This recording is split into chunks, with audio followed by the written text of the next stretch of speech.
नमस्कार, बुलेटिन में आप सभी का स्वागत है। मैं हूं आपके साथ प्रियंका चौधरी। पेश है अब तक के समाचार। कश्मीर घाटी में पीएम पैकेज के तहत नियुक्त किए गए सरकारी मुलाजिमों ने आज 30वें दिन जम्मू में प्रदर्शन करके अपनी मांगों को जोर शोर से उठाया है। जम्मू में आज इन लोगों ने 5 सूत्रीय मांगों को लेकर धरना प्रदर्शन करके सरकार से उन्हें जम्मू सूबे के जिलों में तैनात करने सहित अन्य मांगों को पूरा करने की भी मांग की है।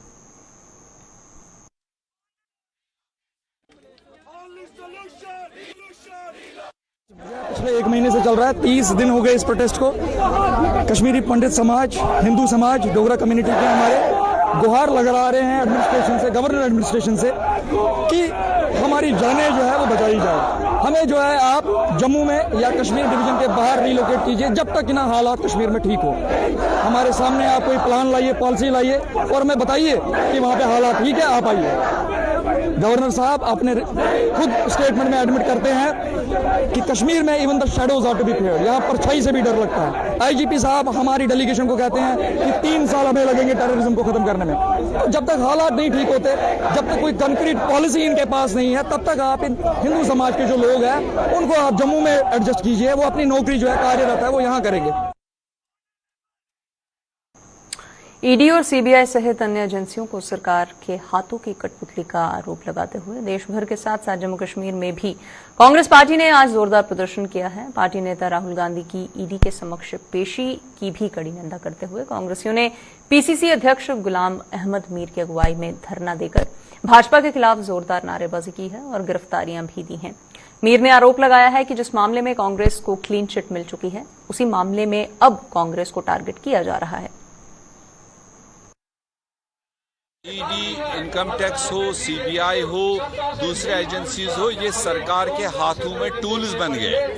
और जिस केस में already clean chit Congress party को मिला है और उसी केस में आज आप नोटिस भेज रहे हो, ये हमें उससे डर नहीं है, न राहुल गांधी को डर है, हम फेस करेंगे। मगर सवाल है मोदी साहब और भाजपा अपनी देश के अंदर की कमजोरी को छुपाने के लिए और विदेशों में उसको माफीनामे लिख के देने पड़ रहे हैं। एम्बेसडर्स के थ्रू तमाम देशों में उन्होंने माफीनामे लिख के भेजे। देश के अंदर जो सिचुएशन है, उस सिचुएशन को डाइवर्ट करने के लिए राहुल गांधी को सॉफ्ट टारगेट बना के, ताकि तमाम देश और मीडिया का अटेंशन उसकी ओर जाए, मेरी कमजोरियां छुप जाए। तो कांग्रेस पार्टी इसीलिए आज सड़कों पर है। जो भी उनके खिलाफ आवाज उठा उनको कुचलने की कोशिश कर रही है। कांग्रेस पार्टी उनमें से नहीं है। हमने अंग्रेजों को फेस किया, अंग्रेजों को भगाया, और ये जो डिवाइसिव फोर्सेस है, इनके खिलाफ भी कांग्रेस पार्टी जंग लड़ेगी राहुल गांधी की क़यादत में, और हम इनकी गलत पासियों को नंगा करते रहेंगे। इसी के साथ बिश्नाह की खैरी पंचायत में शराब की दुकान खोले जाने का विरोध अभी भी जारी है। आज भी बिश्नाह ब्लॉक के सभी पंचायतों के सदस्यों के साथ साथ ग्रामीण ने तहसील परिसर में प्रदर्शन किया है और प्रदर्शन की अगुवाई कर रहे सरपंच विजय सैनी ने सरकार पर निशाना साधते हुए कहा है कि ग्रामीण हलकों में रहने वालों को बिजली और पानी की जरूरत है, लेकिन सरकार बिजली पानी देने के बजाय उन्हें शराब की दुकानें दे रही है।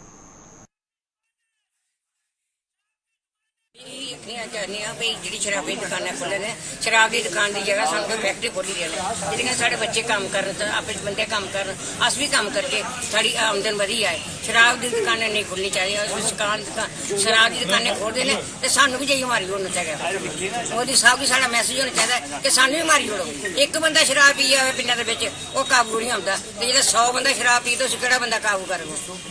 दस ये साड़ी बेनती है गौरमेंट अगे कि शराब की दुकानें जी नहीं खुलनी चाहिए। जी पिछड़ा खुली ने साढ़े को आखिर ये भी बंद कराओ। जो बड़ी बड़ी मदद है साढ़े कन्नै गौरमेंट की, तो साड़ी ये भी बंद कराओ साड़ियाँ। तो बस इसमें ये आखिरी है कि शराब की दुकानें नहीं खुलनी चाहिए। साढ़े सताई नहीं खड़ो तो अपनी जान भी देनी तैयार हो, और क्या कर सकते हैं। जो बच्चे शराबी होइए, बंदे शराबी होगी, जनानियां की करने हैं, अस अपनी जान देने तैयार हो जाएगी। चिनाब खित्ते में बिगड़े हालत के विरोध में आज जम्मू में शिवसेना डोगरा फ्रंट ने भी प्रदर्शन किया है। प्रदर्शन की अगुवाई कर रहे फ्रंट के प्रधान अशोक गुप्ता ने बताया है कि कुछ लोग लगातार भाईचारे को खराब करने का प्रयास कर रहे हैं और भाईचारे को कायम रहने के लिए दोनों पक्षों को प्रयास करना होगा।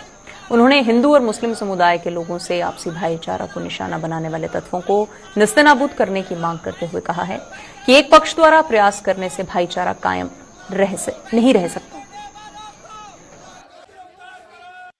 कायम करने की बातों को लेकर के करने का प्रयास करना चाहता हूँ, लेकिन यहाँ कुछ लोग भाईचारा को तोड़ रहे हैं। भद्रवाह से आवाज आ रही है भाईचारे को तोड़ने की। ये खरीक तालाब से कुछ लोगों ने कहा 20,000 का जुलूस निकालेंगे ईद वाले दिन, फिर क्या होगा? काका सैन का जुलूस मैंने देखा हुआ है, लेकिन मैं भाईचारे को तोड़ना नहीं चाहता हूँ। भाईचारा इकट्ठा रहना चाहिए, लेकिन एक तरफ से भाईचारा इकट्ठा नहीं रहेगा, दो तरफ के प्रयास से भाईचारा इकट्ठा रहने वाला है। और अगर कोई प्रयास करेगा भाईचारे को तोड़ने वाला, और वो जो कोई हिलाल नाम का बंदा खरीक तालाब से बोल रहा है, वो कौन है? वो आगे अंदर रह चुका पब्लिक सेफ्टी एक्ट के अंदर। और मैं यहाँ के लोगों से कहना चाहता हूँ, पुलिस से इसके विषय के अंदर जानकारी होनी चाहिए, कौन पीछे इस बात को हिला करके हिंदू मुसलमानों का फसाद खड़ा करने का बातें करना चाहते हैं। इसलिए आज एक ही नारा है, ये भाईचारा ये कायम रहना चाहिए, लेकिन जो इसको तोड़ेंगे हम उसको नस्ते नबूद कर देंगे। और वहीं पर ग्रामीण विकास विभाग में खाली पड़े पदों पर तैनात करने सहित अन्य मांगों को लेकर मनरेगा मुलाजिमों का आंदोलन अभी भी जारी है। जम्मू सूबे में मनरेगा एम्प्लॉयज एसोसिएशन के तहत ये लोग 29 मई से हड़ताल पर हैं और उधमपुर जिले में भी ये लोग लगातार धरना दे रहे हैं। इन लोगों का आरोप है कि उनसे तानाशाही से काम लेने के बावजूद भी उनकी मांगों की ओर कोई भी ध्यान जो है वो नहीं दिया जा रहा है। प्रशासन सिर्फ मूक दर्शक बना हुआ है। हमारे से तानाशाही से काम लिया जा रहा है। कभी कुछ आर्डर निकाल रहे हैं, कभी कुछ आर्डर निकाल रहे हैं। हमें आरटीडी विभाग में 13-14 वर्ष हो गए काम करते करते, और सभी वेल क्वालिफाइड लगे हुए हैं। उपराज्यपाल महोदय से करबद्ध निवेदन करते हैं कि हमारी जो मांगे हैं उन्हें पूरा करने की कृपा करें। हमारी मांगे इस प्रकार हैं कि जो अभी JKSSB की तरफ से पंचायत सेक्रेटरी की पोस्टें निकाली गई हैं, उसमें हमें 50% का कोटा दिया जाए, और हमारी सैलरी आय पर हिमाचल स्टेट पैटर्न की तरह हाइक किया जाए, हमारी सैलरी को हाइक किया जाए, और हमें आरटीडी विभाग में ही मर्ज किया जाए। धन्यवाद। भारतीय जनता पार्टी के अल्पसंख्यक मोर्चा के राष्ट्रीय महासचिव एम.के. सूफी चिश्ती ने प्रधानमंत्री नरेंद्र मोदी के 8 सालों के कार्यकाल में देश के अल्पसंख्यकों को पहुंचाई गई राहत का ब्यौरा दिया है। जम्मू में आज एक प्रेस कॉन्फ्रेंस के दौरान उन्होंने बताया है कि भारतीय जनता पार्टी ने पूरी ईमानदारी के साथ जरूरतमंदों की मदद की है और अल्पसंख्यक समाज ने भी कई योजनाओं का लाभ उठाया है। हेल्थ मिनिस्ट्री में जहां 2 करोड़ लोगों को लाभ मिला है, उसमें 25% मुस्लिम और अल्पसंख्यक समाज के लोगों को लाभ मिला है। 9 करोड़ लोगों को उज्ज्वला योजना का लाभ मिला है, उसमें 3.25 करोड़ मुस्लिम महिला अल्पसंख्यक समाज की महिलाओं को लाभ मिला है। जहां 12 करोड़ किसानों को लाभ मिला है, उसमें 4 करोड़ जो है वो मुस्लिम और अल्पसंख्यक समाज के किसानों को लाभ मिला है। जहां 35 करोड़ मुद्रा योजना का देश में लोगों को लाभ मिला है, उसमें 36% जो है मुस्लिम अल्पसंख्यक समाज के लोगों को लाभ मिला है। यही नहीं, अल्पसंख्यक मंत्रालय के द्वारा 49,000 इंफ्रास्ट्रक्चर यूनिट्स, जिसमें डिग्री कॉलेज है, ITI है, स्कूल है, जिसमें नर्सरीज है, जिसमें स्किल डेवलपमेंट सेंटर है, ये सारे बनाए गए 49,000 यूनिट्स। तो कहने की बात यह है कि माइनॉरिटी समाज की, मुस्लिम समाज की संख्या सिर्फ 15% है, लेकिन जितने भी आप मिनिस्ट्रीज देखोगे ऑलमोस्ट 25 से लेके 37% तक, 25 से 37% तक सरकार की योजनाओं का लाभ मुस्लिम और सिख, क्रिश्ती, अल्पसंख्यक माइनॉरिटी समाज के जो लोग हैं उनको मिला है। यही साबित करता है कि भारतीय जनता पार्टी जो है वो गरीबों में कभी, जरूरतमंदों में कभी भेदभाव नहीं करती, वो अल्पसंख्यक बहुसंख्यक नहीं देखती। भारतीय जनता पार्टी ने वास्तविक रूप में ईमानदारी के साथ, प्रामाणिकता के साथ सभी जरूरतमंदों को सहाय की है। अल्पसंख्यक समाज के लोगों को इस महीने के अंत में 2 साल के बाद फिर से शुरू होने जा रही श्री अमरनाथ जी की वार्षिक यात्रा के मद्देनजर इस बार जम्मू नगर निगम को भी सरकार ने बड़ी जिम्मेदारी सौंप दी है। सरकार ने जम्मू नगर निगम की जिम्मेदारियों का दायरा बढ़ाते हुए उसे लखनपुर से लेकर बनिहाल तक सैनिटेशन के साथ साथ पानी की व्यवस्था करने का भी दायित्व सौंपा है। जम्मू के मेयर चंद्र मोहन गुप्ता ने जम्मू में आज एक प्रेस कॉन्फ्रेंस के दौरान इसकी जानकारी दी है। सरकार ने जम्मू म्युनिसिपल कॉरपोरेशन की जो दायरा अख्तियार बढ़ाकर जो ड्यूटी है उसको बढ़ाया है, लखनपुर से लेके बनिहाल तक और इधर जोरी पुंछ तक, कोई अगर मुगल रोड से भी जाता है बाई दी वे, तो उन सब को कैसे सैनिटेशन, कैसे सफाई, कैसे यात्रियों को सुविधा दी जाए, उसके ऊपर सारा काम कॉरपोरेशन को दिया है। कॉरपोरेशन ने उसके ऊपर एक टेंडर करने के बाद एक कंपनी को काम दिया है, जिसमें सारा काम वो कंपनी करेगी, चाहे उसमें बाथरूम हो, टॉयलेट्स हो, बायो टॉयलेट्स हो, या पानी की व्यवस्था हो, डस्टबिन वगैरह जो भी, और उस कचरे का सारा निवारण कैसे करना है, और बढ़िया से बढ़िया सुविधा कैसे अपना यात्रियों को हम लोग दे सकें। सरकार भी इसके ऊपर काम कर रही है, पूरी जम्मू कश्मीर यूटी भी कर रही है, हमारी देश की सरकार भी कर रही है, जो जम्मू म्युनिसिपल कॉरपोरेशन भी इस काम को, जो बाकी लोकल बॉडीज हैं जम्मू हमारी प्रोविंस की, वो भी इसके ऊपर काम कर रही हैं मिलकर, और सारे काम की देख रेख जहां जम्मू म्युनिसिपल कॉरपोरेशन कर रही है। आम यात्रियों को तंग करते हैं। और वहीं पर सांबा जिले में अब रोजाना हो रही चोरियों में एक कड़ी और भी जुड़ गई है। चोरों ने एक बार फिर बड़ी ब्राह्मणा इलाके में ही प्रवासी परिवार को निशाना बनाया है। बड़ी ब्राह्मणा के वार्ड नंबर 7 में ये चोर बीती देर रात एक मकान में दाखिल हुए और भीतर सो रहे लोगों को बेहोशी की दवा सुंघा दी। उसके बाद इन चोरों ने वहां से सोने, चांदी के गहने, नकदी और मोबाइल फोन चुरा लिया और मौके पर से रफूचक्कर हो गए। आज सुबह होश आने पर इस परिवार के सदस्य घर की हालत देखकर हक्के बक्के रह गए। सर, मैं 3-4 दिन से परेशान था, ये बीमार थी, तो रात को मैं दरवाज़ा खोल के सो गया। इसको सांस की प्रॉब्लम पड़ रही थी, तो फिर जाकर मैं 1 बजे रात को सोने के बाद सर क्या पता नहीं हुआ लगा हम सबको। फिर रात में कुछ सुनाया कि क्या किया, फिर बेहोशी हालत में हम सब, किसी आदमी ने आके सुबह में 8 बजे धक्का मार के उठाया। फिर जाके हम सब उठे तो उसने पूछता है, भाई तेरा सामान कहाँ है? फिर मैं देखता हूँ तो कुछ है नहीं। फिर उसको फ़ोन आया होगा कैसे, मेरा फ़ोटो पड़ा था उसमें सामान में, तो उधर खड़ किनारे में जाके मिला सभी सामान, और कुछ सामान मिला नहीं, 1-2 बैग तो मिला ही नहीं। बाकी जो भी जेवर गहने थे वो सारे ले गए। पैसे पूछे 7,000 वो भी ले गए, इसके कान के थे वो भी ले गए, और मंगलसूत्र थे वो भी ले गए, चांदी के सोने के भी ले गए, बाकी नकदी भी ले गए, 2 मोबाइल भी ले गए सर। और वहीं पर कठुआ के विभिन्न इलाकों के बच्चों को आज भारत दर्शन के लिए रवाना किया गया है। जम्मू कश्मीर पुलिस ने अपने सिविक एक्शन प्रोग्राम के तहत 56 बच्चों को एक दल के साथ इस टूर पर रवाना किया है और इन बच्चों को दिल्ली और मुंबई की सैर भी करवाई जाएगी, जहां ये बच्चे वहां के ऐतिहासिक स्थलों की जानकारी लेने के साथ साथ वहां के स्टूडेंट से भी संवाद करेंगे। कठुआ के एसएसपी आरसी कोतवाल ने इन बच्चों को आज अपनी शुभकामनाओं के साथ इस टूर के लिए रवाना किया है।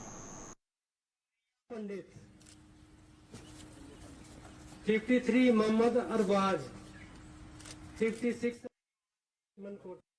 Time to time civic action program के तहत बच्चों को भारत दर्शन टूर पे भेजा जाता है।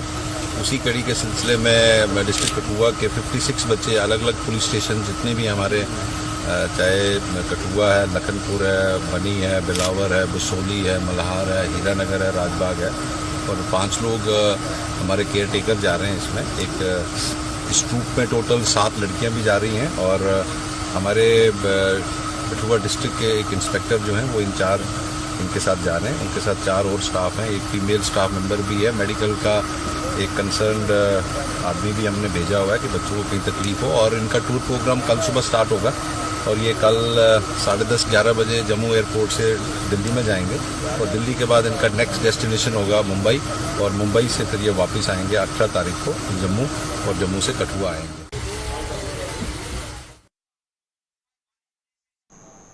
वार्षिक हज यात्रा के लिए भी आज कठुआ से ही आज हजियों का एक जत्था रवाना किया गया है। कठुआ से आज तड़के 19 लोगों को एसईआर ने श्रीनगर के लिए रवाना किया है, जहां से ये लोग आगे के सफर के लिए वायु मार्ग से रवाना होंगे।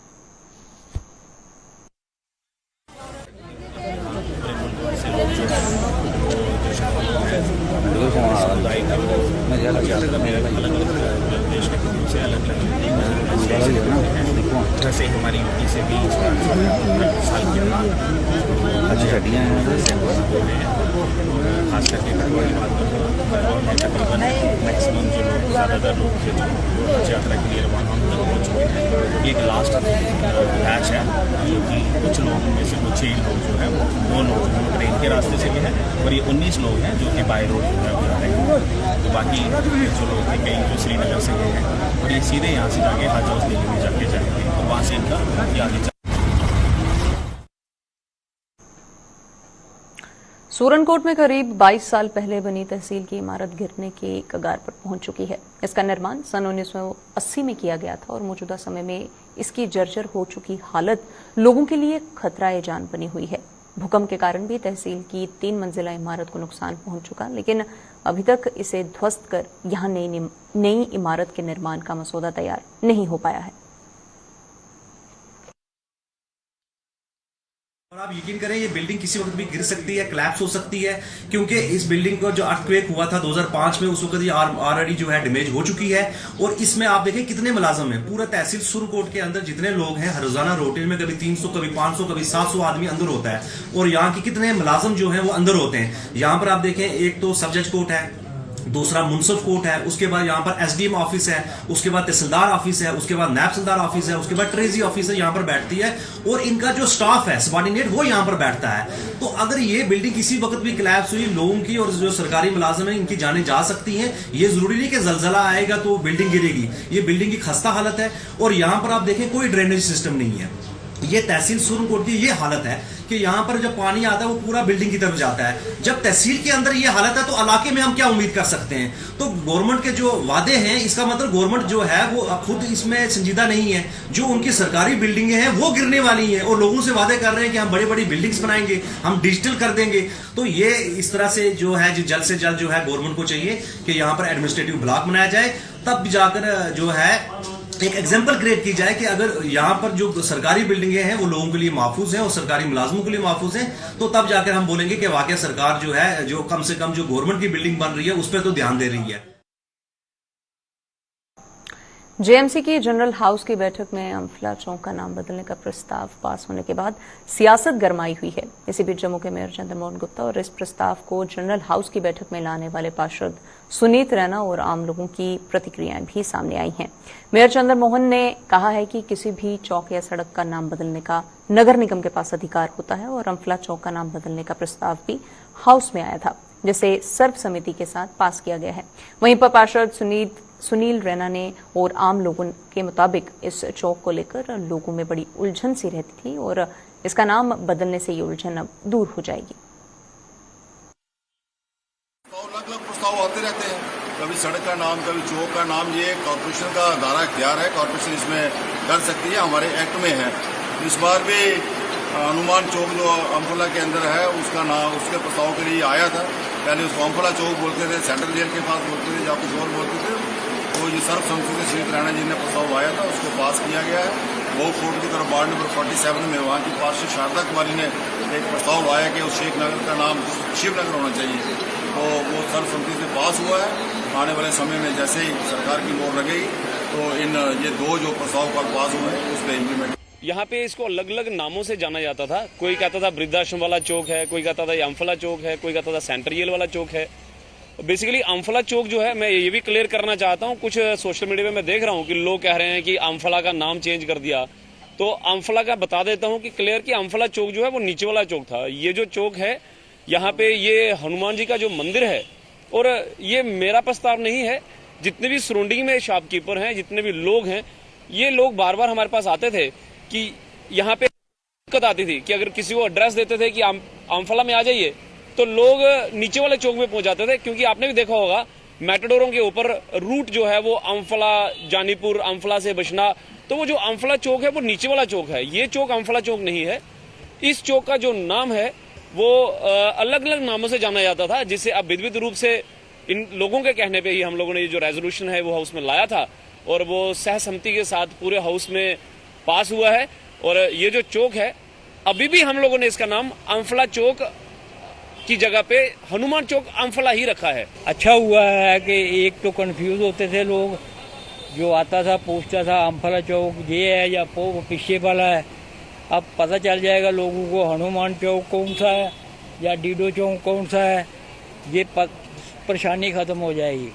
बाकी ये जो म्यूनसिपैलिटी ने काम किया है बड़ा अच्छा किया है कि नाम इसका बदलकर हनुमान चौक रखा हुआ है, कन्फ्यूजन खत्म हो जाएगी। जम्मू के बागेबहू में स्थित फिश एक्वेरियम स्थानीय और बाहरी राज्यों से आए पर्यटकों के आकर्षण का केंद्र बना हुआ है। लोगों के आकर्षण को देखते हुए सरकार ने एक्वेरियम का विस्तार करने का भी फैसला लिया है और सरकार यहां पर स्मार्ट सिटी प्रोजेक्ट के तहत ओशन रियम का निर्माण करने जा रही है। एक्वेरियम के चीफ प्रोजेक्ट अफसर फिशरीज मसूद हुसैन ने बताया है कि इस ओशन रियम का निर्माण कार्य 1 वर्ष में पूरा कर दिया जाएगा और यह भारत का तीसरा ओशन रियम होगा। मैं आपको एक चीज़ ये पूरे जो पब्लिक डोमेन में ये चीज़ हम बताएं कि हमारे एस्टीम्ड लेफ्टिनेंट गवर्नर जो है हमारी स्टेट के सिन्हा सर, तो उन्होंने इसमें स्मार्ट सिटी के तहत हमारे चीफ सेक्रेटरी साहब ने, हमारे प्रिंसिपल सेक्रेटरी साहब ने स्मार्ट सिटी के तहत हम ओशनेरियम बनाने जा रहे हैं। सेकंड फेज ऑफ एक्वेरियम हमारा बनेगा जो कि एक टनल शेप होगा। जो टनल हमारी 60 फुट की लंबी होगी, उसमें 4 लाख लीटर पानी होगा और चारों तरफ से फिशेस होंगी और लोग जो है उसके बीच में से निकलेंगे। उसके लिए डीपीआर हमारी कंप्लीट हो गई, हमारा उसका जो है प्रोसेस फाइनल स्टेज में है। सिर्फ हमने उसके टेंडरिंग प्रोसेस शुरू करना है वो इसमें कीन है कि जब वो चीज़ यहाँ पे बनेगी वो 1 साल के अंदर अंदर तैयार हो जाएगी। That will add one more feather to the beauty of the Jammu. यानी ये आने वाले समय में एक नया तोहफा जो है वो लोगों को मिलने वाला है। बिल्कुल, जो चीज़ हम यहाँ बनाने जा रहे हैं, जो सेकंड फेज ओशनेरियम का होगा, वो हमारे मुल्क के अंदर आज की डेट में सिर्फ 2 जगह है। एक गुजरात की स्मार्ट सिटी है और चेन्नई में है। वो 2 चीज़ें, ये एक्रेलिक का होगा जो 50 mm मोटा एक्रेलिक का शीशा होगा, शीट होगा, उसके चारों तरफ से पानी होगा और लोग उसके बीच में निकलेंगे और उसमें समुद्री मछलियां होंगी। ये तो पूरे एक टनल में निकलेंगे। ये इंडिया में 3rd होगा टनल का। और एक्वेरियम तो इतना बड़ा, आपको पता है कि कहीं इतना बड़ा एक्वेरियम जो आज की डेट में वो मौजूद नहीं है। जम्मू में स्मार्ट सिटी प्रोजेक्ट के तहत कई जगहों पर काम चल रहे हैं, लेकिन कुछ जगहों पर यह काम लोगों के लिए जी का जंजाल साबित हो रहे हैं। जम्मू यूनिवर्सिटी रोड पर नए फुटपाथ बनाने का काम शुरू किया गया है, लेकिन पुराने फुटपाथों को तोड़ने के बाद ये काम बंद पड़ा हुआ है, जिससे लोगों को कई तरह की परेशानियों का सामना भी करना पड़ रहा है। फुटपाथ का निर्माण कार्य बंद होने से आम लोगों में भारी रोष भी है, जिन्होंने इस काम को जल्द पूरा करने की भी मांग की है। स्मार्ट सिटी तो बन रही है, बड़ी अच्छी बात है, स्मार्ट सिटी बननी चाहिए। लेकिन जो ये रोडें तोड़ते हैं, जो सड़कें किनारे तोड़ते हैं, जो फुटपाथ वगैरह सारे शहर के तोड़े हुए हैं, उनको डेवलप करने में कई महीने लगा देते हैं। इसको बनाने के लिए युद्ध स्तर पर काम होना चाहिए। जितनी सड़क तोड़ो उतनी पहले बनाओ। इमरजेंसी दिन रात काम होना चाहिए। जो फुटपाथ टूटता है वो बनता नहीं है, जो सड़क के किनारे नालियाँ टूटती हैं वो बनती नहीं है, कूड़ा जमा रहता है। और जो नहीं बनेगा इतना ही काम करना चाहिए जितना वो कंप्लीट कर सके। अगर कंप्लीट नहीं करेंगे तो वो सारे शहर में एक्सीडेंट्स होने का डर रहता है। तरह तरह के लोग जहाँ पर आते हैं स्मार्ट सिटी। अब अमरनाथ यात्रा जो आ रही है, लोग क्या देखेंगे भाई कैसी स्मार्ट सिटी है। इसमें जितनी देर युद्ध स्तर पर काम नहीं होगा, ये कभी भी कामयाब नहीं होगी स्मार्ट सिटी बननी। जो काम इन्होंने लिया है पहले उसी तो फौरन पूरा करना चाहिए। स्मार्ट सिटी प्रोजेक्ट तो आया, बहुत अच्छा हुआ, पर ये एक चक्कर है कि जो आपका विक्रम चौक से लेके तो यूनिवर्सिटी के हॉस्टल गेट तक, हॉस्टल गेट से लेके जो मेन गेट है वहां तक पहले फुटपाथ बना था। तो फुटपाथ के लिए इन्होंने बहुत अच्छा किया भाई। फुटपाथ नए बनाए, जो बने हुए हैं उनको तोड़ के दोबारा नए बनाएंगे। वो तोड़ने के बाद यहाँ उसी को ठीक करते हैं। तो यहाँ अगर बनाना था तो बना देते, अगर इनके पास पैसा ही नहीं था तो शुरू क्यों किए। आधे में काम लड़का। एक साइड गवर्नमेंट बोलती है कि बिना पैसे के काम नहीं करना, ना आप एनआईटी अप्रूव होगी तो टेंडर लगाओगे। एनआईटी ए अप्रूव हो तो टीएस लगे, उसके बाद आपने काम अलाट करना है। इसका मतलब है वो काम बिना ए के और बिना टीएस के हो रहा। अखनूर बस स्टैंड के दुकानदारों ने बस स्टैंड की जमीन पर अतिक्रमण करने का आरोप लगाया है। इन लोगों का आरोप है कि रात के अंधेरे में किसी ने मिट्टी डालकर बस स्टैंड की जमीन पर कब्जे का प्रयास किया है। इन लोगों का आरोप है कि इन लोगों ने सैकड़ों लोगों की प्यास बुझाने वाले हैंडपंप को भी मिट्टी में दबा दिया है, जिसकी मिट्टी बाद में दुकानदारों द्वारा ही हटाई गई है। दुकानदारों ने प्रशासन से इस मामले में जांच करने और दोषियों के विरुद्ध कार्रवाई करने की भी मांग की है। लेकिन ये बस स्टैंड है सर, इस बस स्टैंड के ऊपर हैंड पंप है ਉੱਪਰ ਇੱਕ ਹੈਂਡ ਪੰਪ ਹਜ਼ਾਰਾਂ ਲੋਕਾਂ ਦੀ ਜ਼ਰੂਰਤ ਹੈ गर्मी के दिन राहगीर आते हैं पानी की किल्लत होती है गरीब आदमी पानी ले ही नहीं सकता और वो कोई बड़ी गल है सर इस अड्डे के उपर कम से कम 100 किलो लिए 200 मुंडे मिस्त्री काम करते हैं उन्हें पानी की किल्लत जरूरत बनी रहती है और नहाने लिए धोने लिए पीने लिए हर तरह के तरीके उन्हें पानी चाहिए होंगे ऐसा होया सर एक हफ्ता पहले तो रात के अंधेरे में कोई 20-25 टिप्पर आते हैं उसे मिट्टी के डैंप लाई होंगे और मौका तो मैं ही सकना सर इतना मैं मौका दिखी सकते सर बिल्कुल इस कदर भरया जाता है कि समझ नहीं आता है कि राती ये काम करने का क्या लोड़ है लेकिन फिर भी अज सवेरे अस लोग मिस्त्री लोग दुकानदार लोग सारे एकत्रित होने अस प्रशासन अगे भी गुहार लाने उनके कोल भी जाने और पूछने सर ऐसा क्यों है लेकिन हु 2000 कल्प्रिट्स जिन्हें लोगों साडा शोषण किया है जिन्हें लोग इस जगह की कैप्चर करने की कोशिश करा देन उनकी इंक्वायरी होनी चाहिए उनका पता लगना चाहिए और मैं तो आखा उधर FIR भी लगनी चाहिए पूरा तब्बी गया मिट्टी कन्नै सारे भराया ने मिन्नत करिए सी मिट्टी सैट की है वो थोड़ा बनया है मगर हल्ली भी बड़ी गंदगी है सर पानी का ले नहीं सकते तो सर पता नहीं सवेरा रात को घर जन्ने शामी सवेरा आने जो दिखने आए दब्बे होंगे ट्रैफिक पूरा ही सवेरा मैं चाह की दुकान करना था सवेरे पानी लैन आना इतना तो सवेरे यार दब्बे का पार्क बना लगे। चलिए बुलेटिन में फिलहाल इतना ही, दीजिएगा इजाजत, नमस्कार।